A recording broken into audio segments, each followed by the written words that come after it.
This is our surgery room. I'll show you where it used to be. And now we have this beautiful facility that the ASPCA gave us a grant for in 2018. Yeah. And so this is all new in 2018 anyway. Wow. This is our actual OR. Which we're really fortunate. We have heated surgery tables, oxygen concentrators. We do have e-tanks on the back.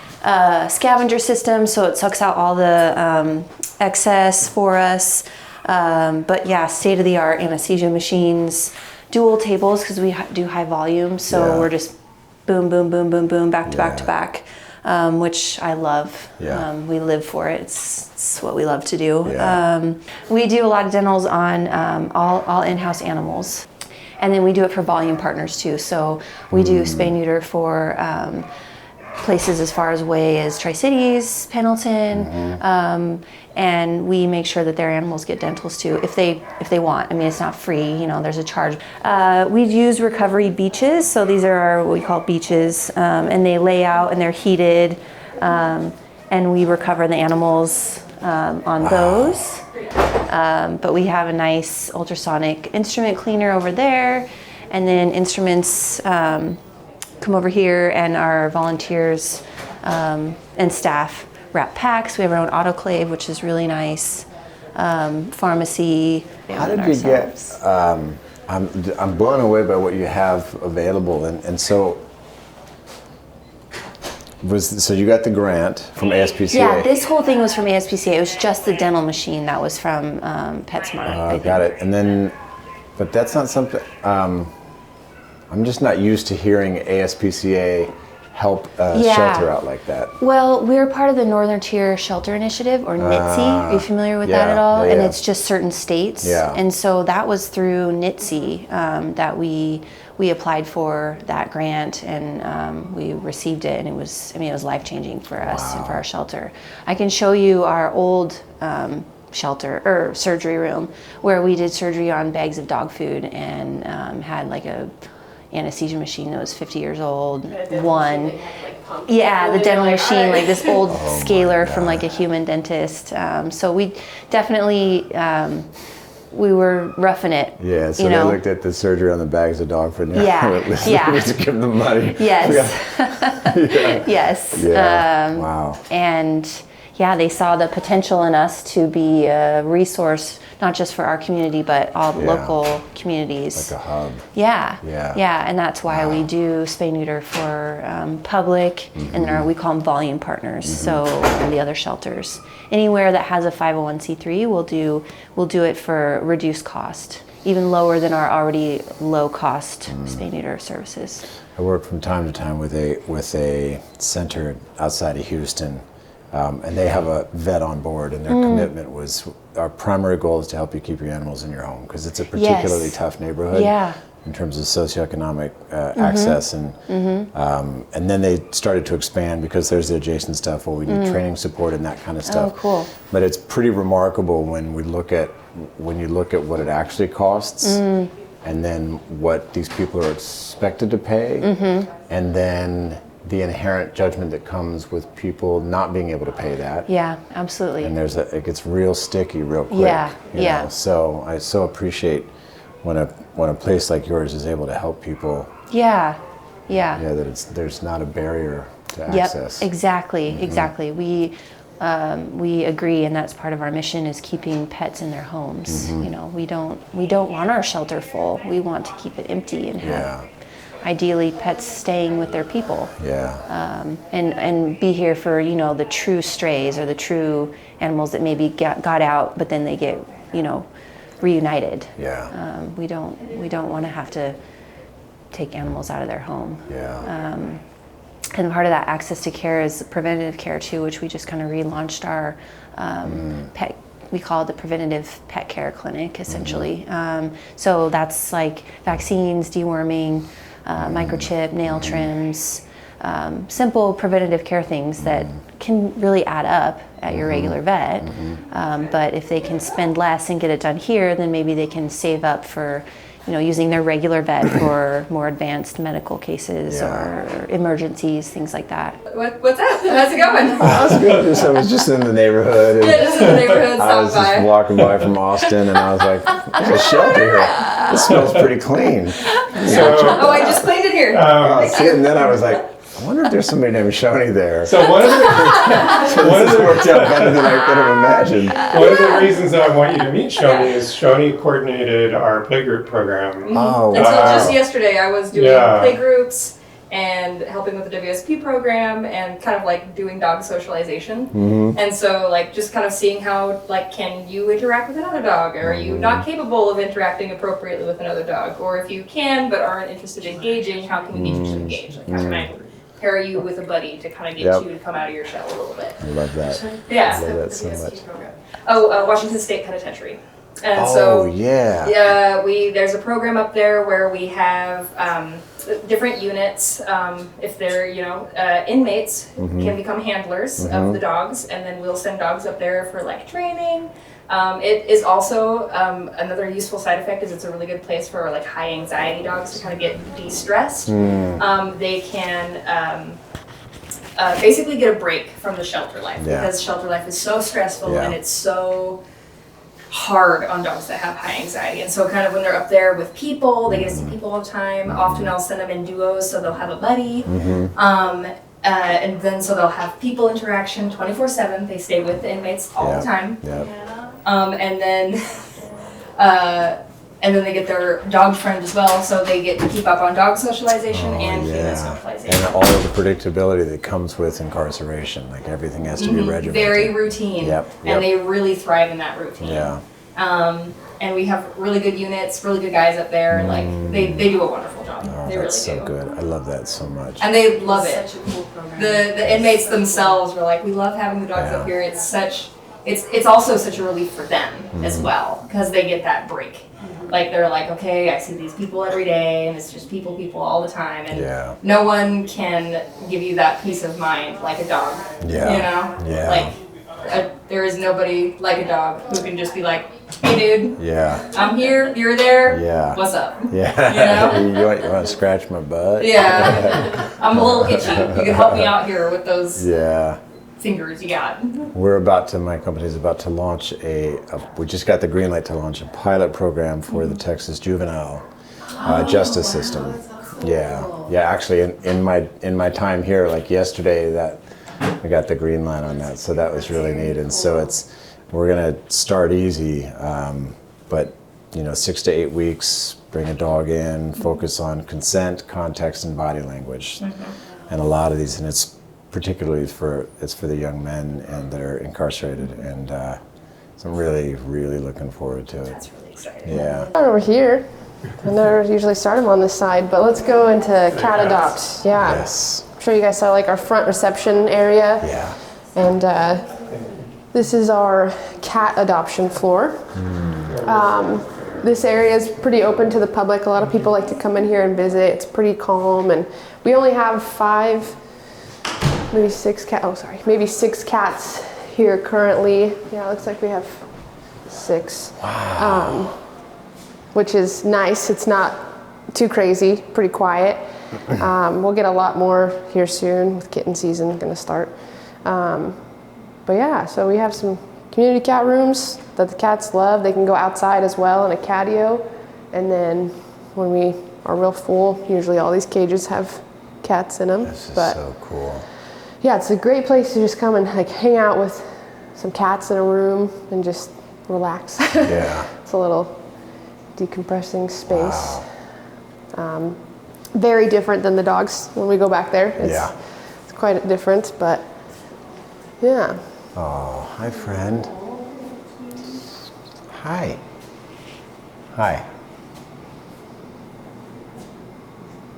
Are these two related?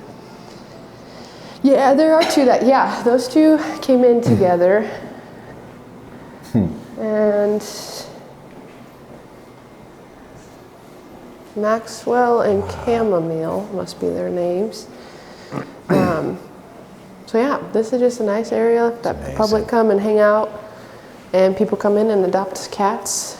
And then This little area that we were just in is our small dog adoption floor. So if we have any puppies or small dogs, they'll be housed here normally.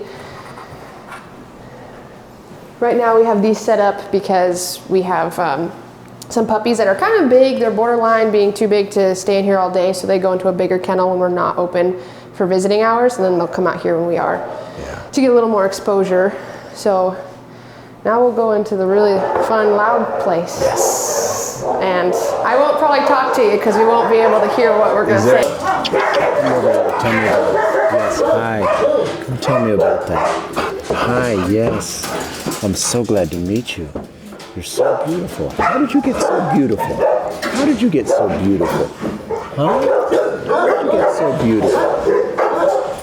Yeah, I see that over there. I know, huh? There's some noise happening, huh? Here, I'm going to do something. I'm going to sit down a little bit. Hi, I'm going to say hi to you in just a moment. I'm saying hi to her, okay? Oh, you're very handsome. Hi. Oh my goodness, it's so nice to be with you. Yes. Yeah, that's a new friend. That's a new friend. Yep, and over there. Uh-huh. Hi, sweetheart. Hi, sweetheart. Hi. Oh, I'm so glad to see you. This is our longest stay dog, Phoebus. Oh, He's a real nice boy. hi, friend. Hi, sweetheart. Hi, I'm meeting you. I'm so glad to meet you. I'm so glad to meet you. Yes, we are going to go play outside in the yard. Yes, we are. We are going to go play outside in the yard. Yes, we are. It's a busy, huh? It's a busy time right now, huh? Tell me more about that.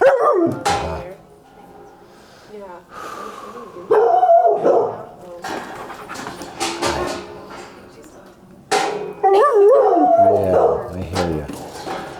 I hear you. I'm gonna step away. I'm gonna say, there's other friends I have to say hi to. Okay. Okay. Listen, I'm so glad to meet you. So glad to meet you. Oh, good stretch. Oh, I love the stretch. Yes, I know. I can't do anything about that. Not my call. Okay. I'll talk to them. I will. I'll ask them, okay? But you gotta keep healing, okay? You gotta keep healing, okay? Okay. I'll see you in a bit. Okay. I'm gonna go, friend.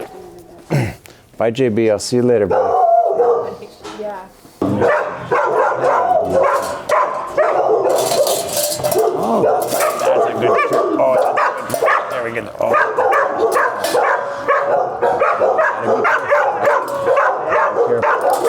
That's a great shake. Great shake. You want to get in there again? Hi, my sweetheart.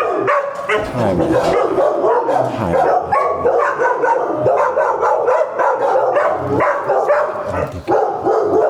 Kisses. Oh, kisses.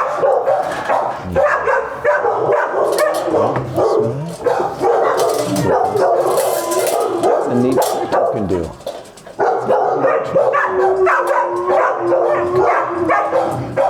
What's your name? Allie. Oh, that's right.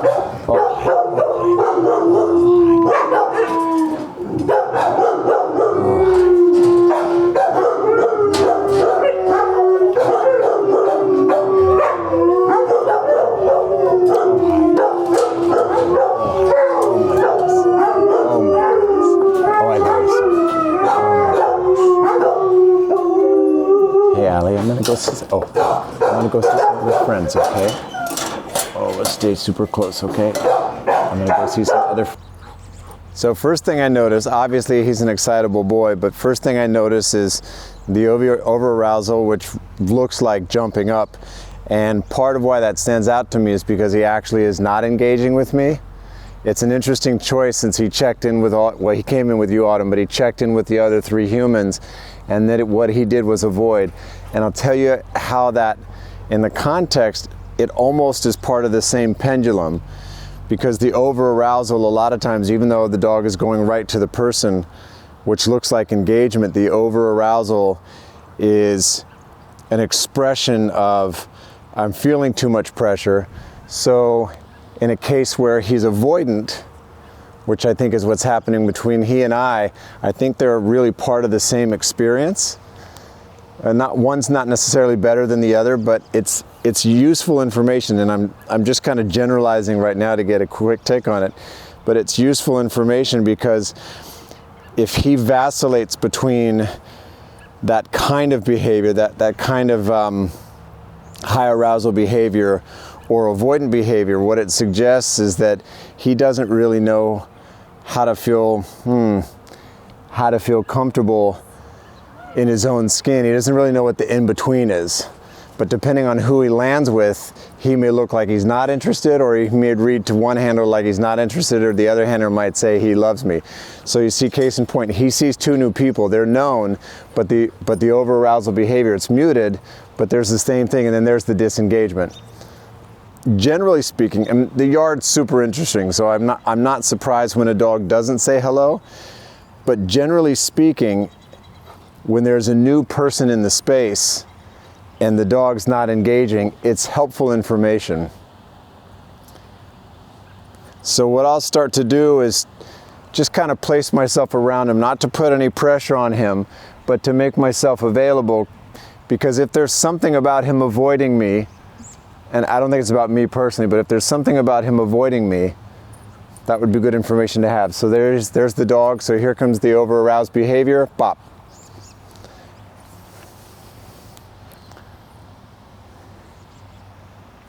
He's got a pattern, kind of like that he's ping-ponging between the over-arousal and I go to a sniff, the over-arousal and I go to a sniff, and sometimes the sniffing is a displacement behavior, which is kind of like I walk into a public space and I pull my phone out, nobody's calling me, but I need a displacement behavior that looks socially legitimate. So I watch for that kind of thing. That's a little bit more muted, check in, but he's choosing not to engage with me. And I don't care about that either way, but from an informational standpoint, it's an interesting choice given that he's basically checked in with everybody else here, and I got dog smells all over me, and he looks like he's avoiding me. So I could see also how easy it would be to not misread necessarily, but to miss the context of the scope of the behavior.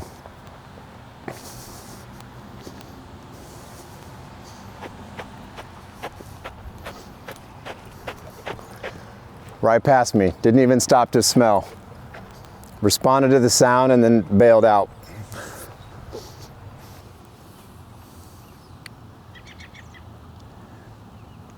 He just gave me a side eye and went back to sniffing. Yeah, that's all right. That's all right. That's good to watch because I can see the activity. He wants to check in. The kind of dog that likes to be near but not necessarily on, or close but not necessarily touched. All right, so ball's down. Ball's up. You need that ball, huh? So maybe I have to have something that's not just a swap or a bait and switch, but something that actually establishes a new precedent. So if the protocol for him is, that's a great choice. Ooh, I got two thoughts going at once, but the first thought is, that's a great choice. Such a good choice, Phoebus. So if I was treating that, I wouldn't be trying to take it away, but I would just be reinforcing what he's doing automatically. And I bet over time, because we've now seen him let go of it 4 times in the last 2 minutes. So there's something shifting in terms of his need for it. It may just be that this is his activity, and then what the handler is looking for is space in between, like this. So now we're in a new pattern that he's establishing. Okay, so this might be an option. Back to the initial idea, he's gonna shred that ball. That's amazing. That's really impressive. So protocol for a dog like him might be, you can have that in your mouth. When we go back in, we pull massive Kong with peanut butter and we put that in there. So the precedent is, when I get this, nobody's trying to take it away from me. I think that actually has to be established for him, because he has to unlearn that. And then he brings it in, and when I come in, something amazing happens. So there's an opportunity for a voluntary disengage here that I think is really important.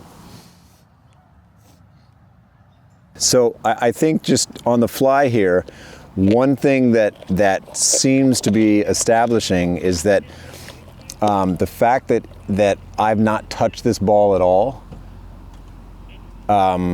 is actually creating the bond that throwing ball would be intended to create. I'm really proud of you. Do you know that? Yeah. You see your friend? Is she having car trouble? Mm-hmm. You like Autumn a lot, huh? She's a good friend, huh? Now the thing to watch for is how soon he goes back to the ball. Because if environmental stress in and of itself is a reason for him to behave the way he did in the beginning, then the fact that he's chewing less, there's more time in between him chewing, the intensity of the chewing is changing, and he's just let go of the ball. Okay, so I'm gonna take that, because that is distraction / voluntary disengage, and what I'm looking for now is to see if he comes back to it, if he's tracking the ball.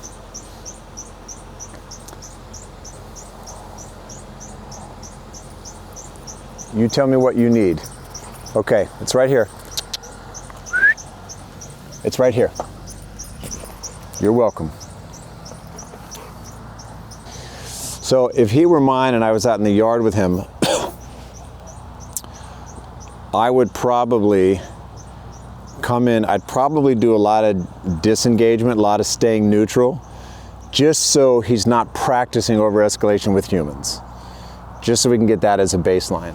And then I would probably, after several minutes, give him a ball, and then what I would be looking for is this kind of patterning that's happening where he has it, I don't attempt to take it. What I'm looking for in terms of data is proximity to me, frequency that he's letting the ball go, time in between chewing it, the nature of him chewing it. So that could be his 10, 15, 20 minutes in the yard. He's getting his needs met in a different way. Humans aren't interfering with that, which sets your adopter up in a different way. And then buttoning it with the big payoff when he gets back. Great choice. That's such a good choice. Such a good choice that you're making. And this is a highlight.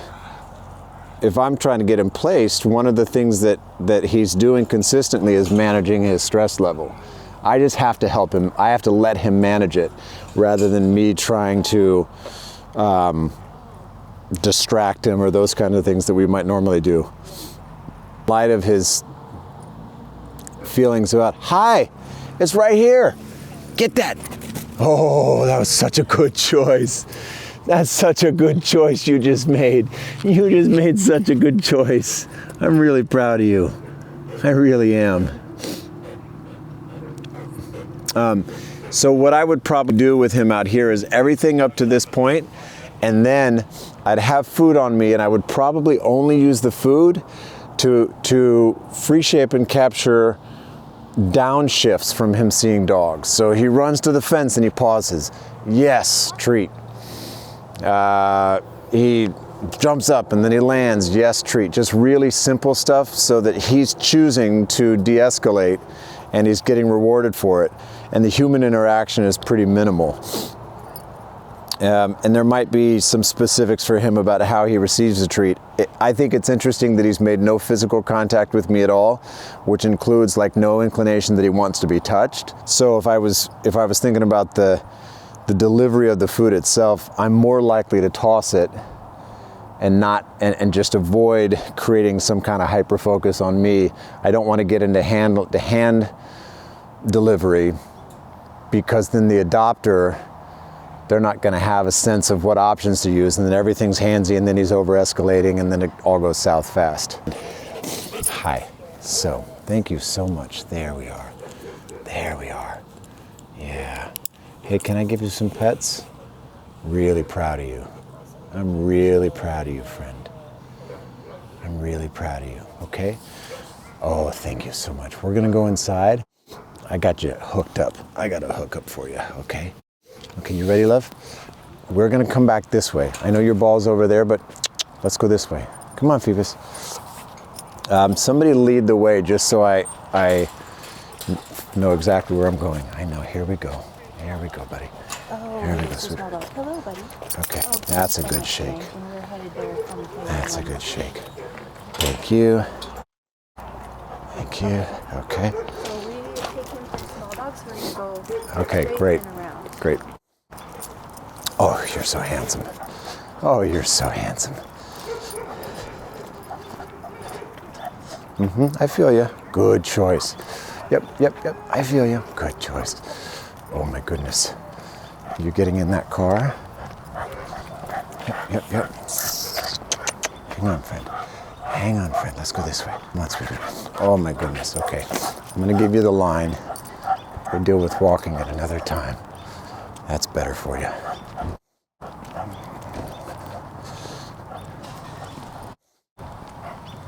That's a great choice. Okay. Oh, I see that friend over there.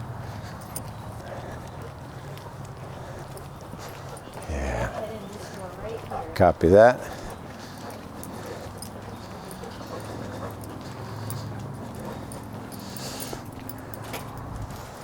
Hi, hello, sir. There we are. Okay, my friend. Okay. All right, I'm coming in with Phoebus.